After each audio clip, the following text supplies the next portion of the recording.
hamunin ko ng boxing. Hamunin ko ng boxing. John Vic Rimulya! Sabay-sabay ating isigaw. John Vic Bayot! John Vic Bayot! John Vic Bayot! Marcos Bangag! Marcos Bangag! Lahat tayong nandito mga Pilipino, isa lang ang panawagan natin. Lumayas si Marcos. Kamakailan lamang 5 pulis ang inambuhos sa Sharifah Guak. Nasaan ang mga congressman na maingay? Nasaan ang mga senador na maingay sa war on drugs? Bakit pag pulis ang pinatay, hindi kayo nag-iingay? Pero pag addict, lahat kayo bright at matalino. Mga gagong senador at mga bobong congressman. Sila Laila de Lima, kinalaman ng mga pulis. Noong si Laila de Lima, mahilig yan manlaklak ng mga PSG niya. Kaya nga pinakulong ni PRD kasi lahat ng security guard niya nilalaklak niya. Malandi yung tarantado ngayon na congresswoman. Ano nga yung jowa niya? Sino nga yun? Junel! Junel! Kainin mo ng pek-pek ko! Gagong puta! Dahil kay Speaker, may ayuda! Luistro, ang kapal ng mukha mo. Yung congressman na baliktad ang bunganga. Sino nga yun? Mercy! Sindanya! Yan! Yung bayot na congressman na nandito ang bibig. Imbis na asikasuin mo yung pag-inom mo ng gamot, gago, para madiretso yung bibig mo, inuuna mo pa yung pag-impeach kay Sara. Kaya ang mga Pilipino ay nandito para ipakita sa gobyernong bangag na ito na maraming Pilipinong manggagawa ang nananawagan na ibaba ang presyo ng bilihin. At taasan ang sahod ng manggagawa. Yan ang ating panawagan. Pero ang tanong daw ng mga bayarang media kay Atty. Bakit merong hakbang ng maison? Bakit? Hindi ba kami manggagawa? Hindi ba kami nagtatrabaho? Habang tayo ay manggagawa, nandyan naman yung magnanakaw! Habang tayo nagpapasunog sa araw para magtrabaho, sila naman ay nagbibilang ng pera ng taong bayan! 24 hours nagtatrabaho. Mga college student na nagtatrabaho sa Jollibee, McDo, Marquesal at kung saan-saan pang restaurant para lamang matustusan ang pambayad sa tuition fee habang ang mga gagong gobyerno na walang pakialam sa mga estudyante at mga mayroong Pilipino na dihirap nagpapakasala sa loob ng gobyerno. Habang tayo nagugutom, sila naman ay pasingot-singot ng kuken! Ano daw, sabi ni PRRD, ang palatandaan sa isang taong bangag? Pag tumutulo ang sipon, bangag at adik yan! Nasisingot ng kokain! Pumunta ka ba naman sa United Nations? Hindi mo yata alam, Mr. President, na bawal sa United Nations ang shabu. Nakalimutan mong sumingot. Anong nangyari? Habang nagsasalita sa United Nations, tumulo ang laway at sipon ng gago. Marcos resign! Marcos resign! Marcos resign! Ito ba? Wala na tayong papalitan, patay na yan! Ang usapin ng manggagawa ang aming ibinta na ibaba ang presyo ng mga produktong bilihin sa Pilipinas, taasan ang sahod ng ating bansa. Ayaw din ng mga manggagawa na ma-impeach si Sara! Ang gusto namin ma-impeach, ipasara ang Congress. Dahil kay Speaker, may akap! Narinig niyo ba yun? Dahil kay Speaker, may ayuda! Luistro, ang kapal ng mukha mo. At daming Pilipino dito, Luistro. Napakakapal ng mukha ni Luistro. Ano ang sabi niya? Simple lang. Pag walang kaso, humarap at sumagot. Luistro versus Luistro. Ano ang sabi niya nung naunang sinabi niya? What I did, tinago ko ang aking asawa dahil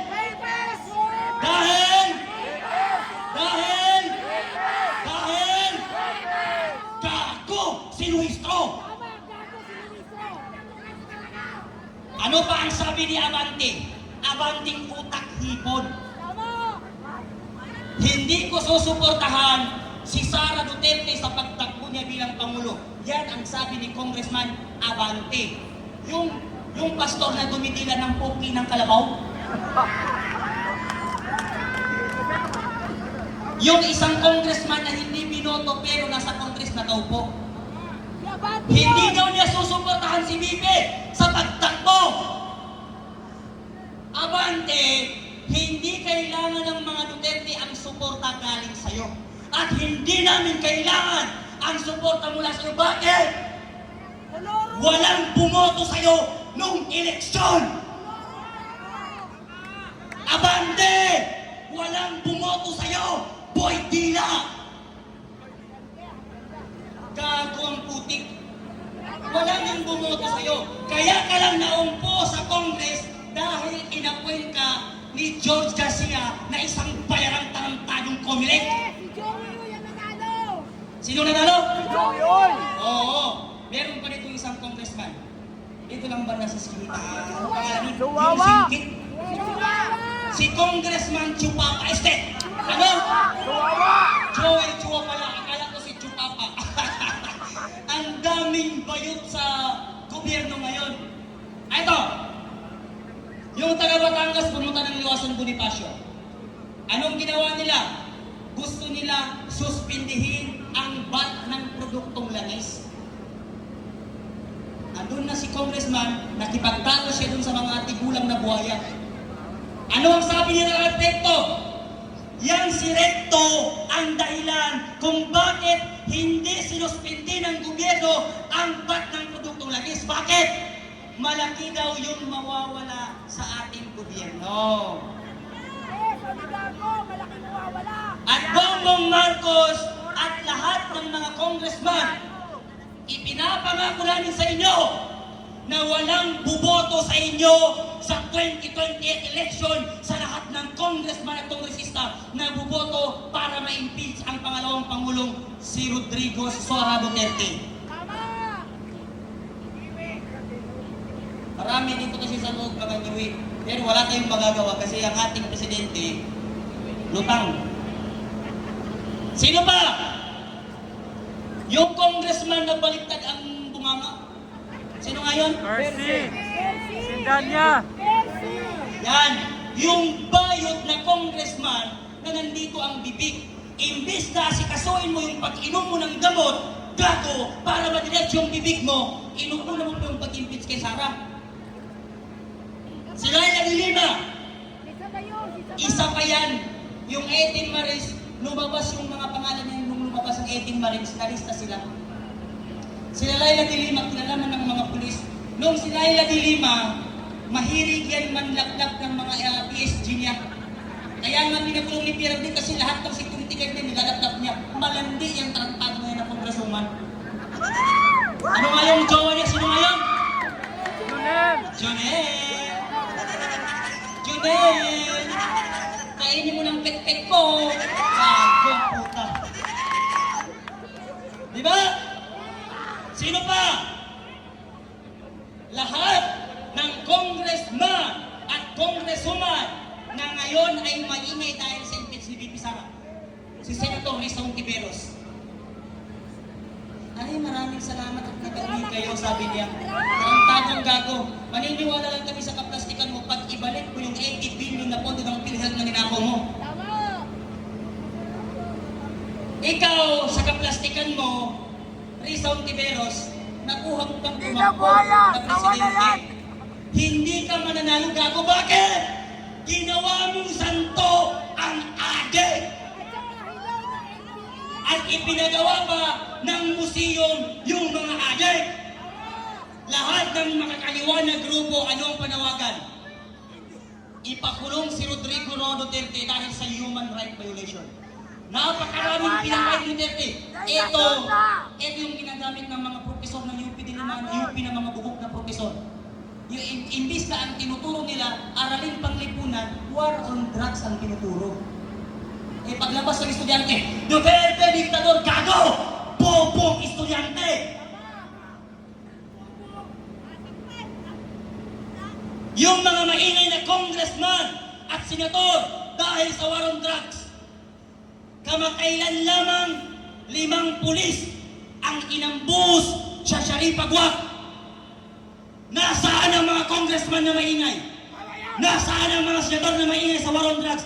Bakit pag pulis ang pinatay, hindi kayo nag-iingay? Pero pag adik, lahat kayo bright at matalino. Mga gagong senator at mga bobong congressman.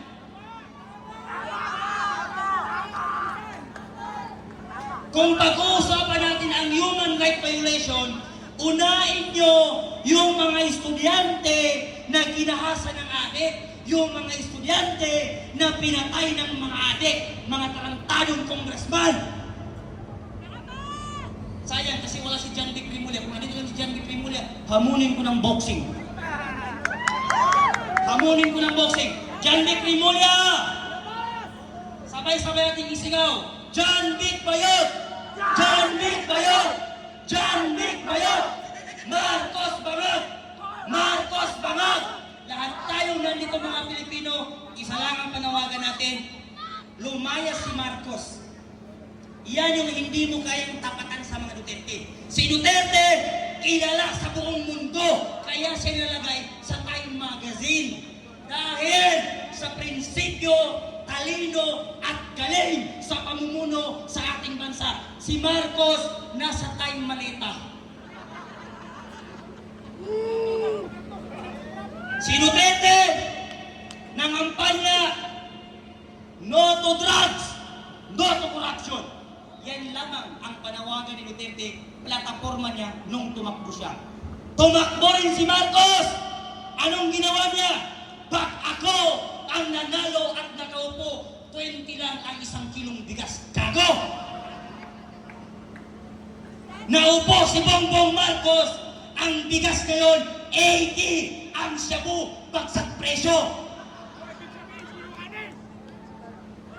Number 1 yan na. Nung sona niya, 5,500 na po ang ating natatapos na flood control project. After niyan, pumunta ng Bulacan. Paano nangyari ito? Bakit walang flood control? Gago! Bakit mo pinipirmahan ang isang pondo at budget na hindi mo alam kung saan nilulustay at saan ginagamit? Hindi pa yan. 1,700 na po sa pangalawang zona niya. Ang ating school na natatapos, ipinatawag yung tarantadong si Vince Dizon sa Senate. Dalawa lang ang natapos. Ilan ang school na tapos? Sabi ni Bongbong Marcos, 1,700. Dalawa lang ang tapos! Dalawang building lang, Marcos! Saan napunta yung 500 billion na pondo para sa flood control project?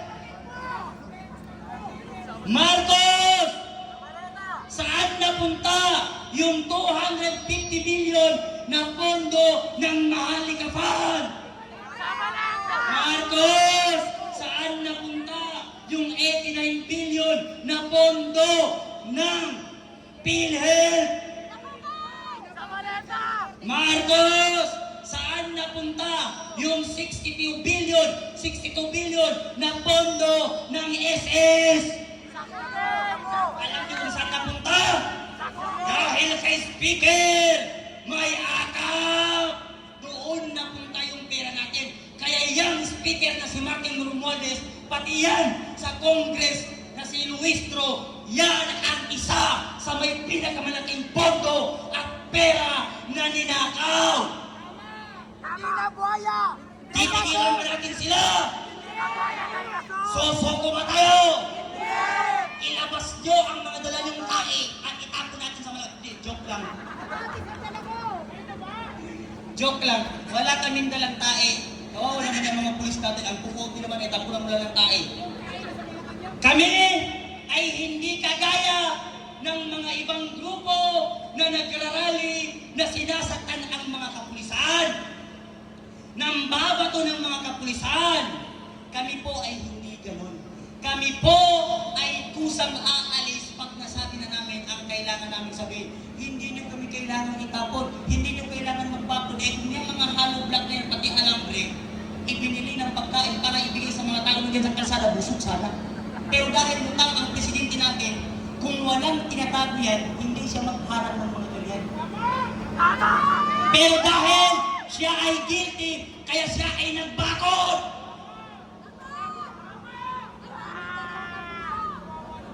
Ang tatay, magnanakaw. Ang anak, magnanakaw. Kaya lahat ng pamilya Marcos, puro magnanakaw. Maraming salamat at magandang hapon.